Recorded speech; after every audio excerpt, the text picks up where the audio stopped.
ailerons look connected, hinges look good, everything's tight. Here, no holes in the cloth wing, preferably. At night we would turn on the lights and check those before night flight. Air in the tires is key. Brakes look good, no leaks there. Where do you check to see Brake strut is aired up, at least like a $1 bill width probably on that, suspension wise.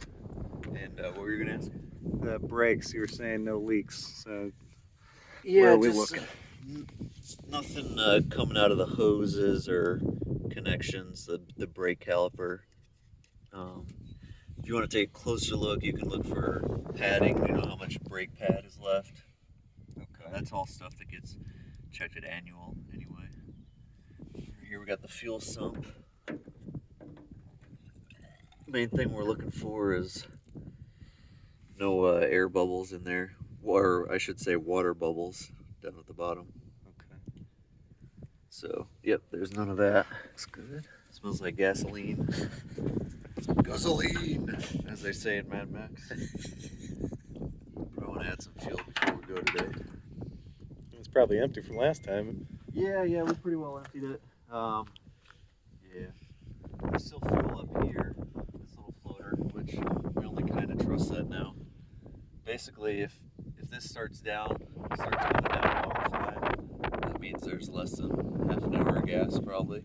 Half an hour. And you're supposed to always plan to have at least 30 minutes of reserve fuel to your landing on a VFR leg. Alright, here we're checking for any major leaks. A little bit of oil is fine. These engines often leak just a little bit, but the wires look good connections, no big hoses broken or gaping holes or anything like that. This is the air intake down here, which goes to this muffler shroud, and then on to the carburetor.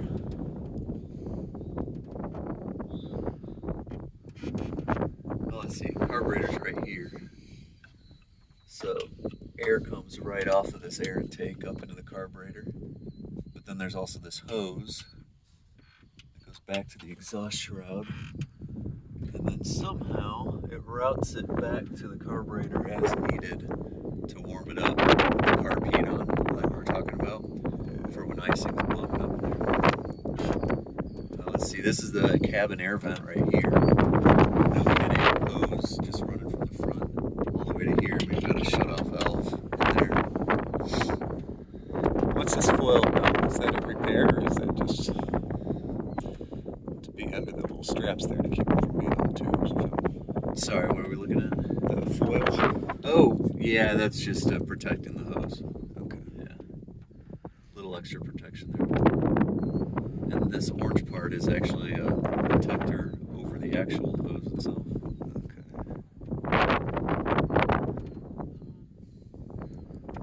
Positive.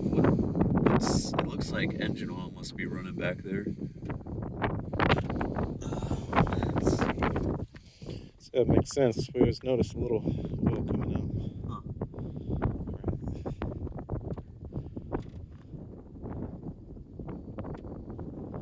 Should be oil connections up here.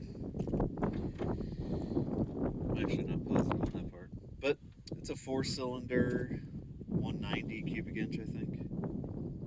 Continental engine.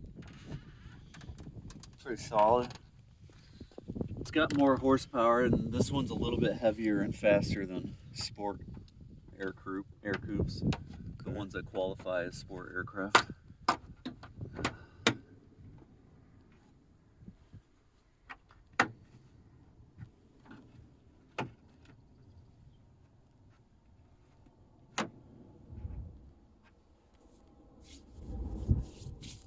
They did a repair on this not long ago. Obviously, it needs a little help again, maybe. Yeah. Air in the tire. This looks good. Well, with this part, looks like it could you could just remove that whole part. Why not just replace that if it's not like the whole door? Yeah. Yeah, I agree. It needs to be done by a sheet metal specialist.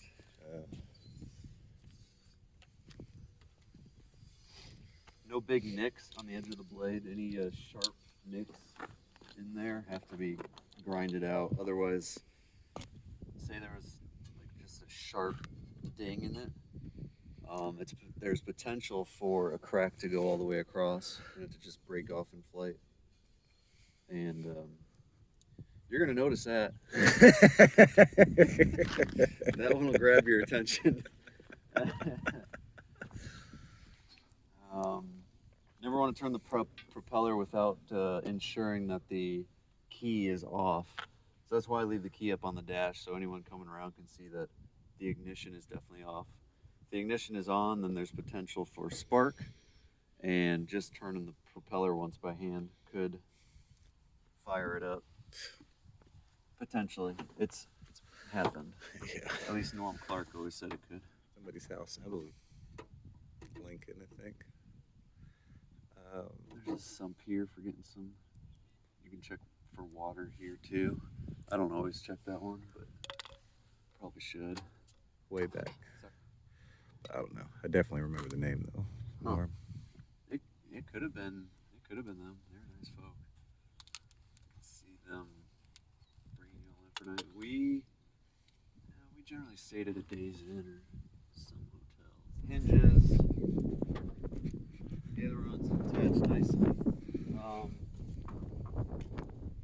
Tail surfaces. Back of the fuselage looks good. Rudder is attached well. Elevator looks good and secure up in her. Secure. Secure. Good attachment here for the control rod. I like the looks of that. This is the trim tab when you're spinning, the little trim tab up in the cockpit.